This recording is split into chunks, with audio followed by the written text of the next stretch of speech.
it was certainly a tough non-conference schedule. I think we've always played that. I don't think that's an exception for last year's team, and it'll be true moving forward for us as well. But there are a lot of great things that can come out of that. It's really about maintaining the right perspective, and it's a big part of my job as a coach. I've got to remind myself that all the time too. It's really about getting better during the non-conference schedule.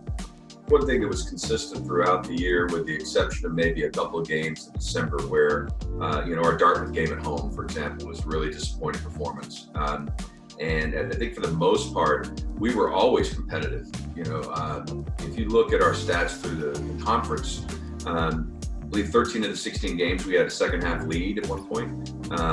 When you take our total stats for conference play, we scored more field goals than our opponents. We made a higher percentage from twos, shot the same percentage from the field. We shot the same percentage from the free throw line. We out-rebounded our opponents. We had more assists and fewer turnovers than our opponents. So in almost every category except for one, we led, and it led to us having a scoring difference of just 2 points a game. But that one category that has to improve, and I think was kind of the thing that was our Achilles heel this year, was our three-point shooting percentage. And we did a much better job relative to the year before defensively in terms of pulling that percentage, the opponents down.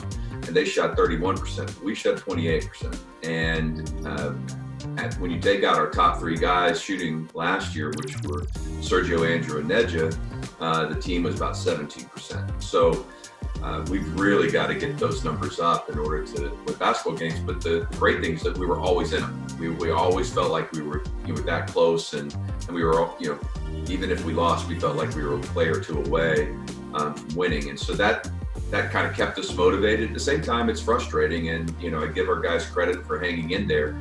I felt like we really got to where we're playing our best basketball at the end of the season, and you saw that in pretty significant victories against UMBC and against Hartford on the road, and even I thought a very competitive game with Vermont in the playoff in our final game.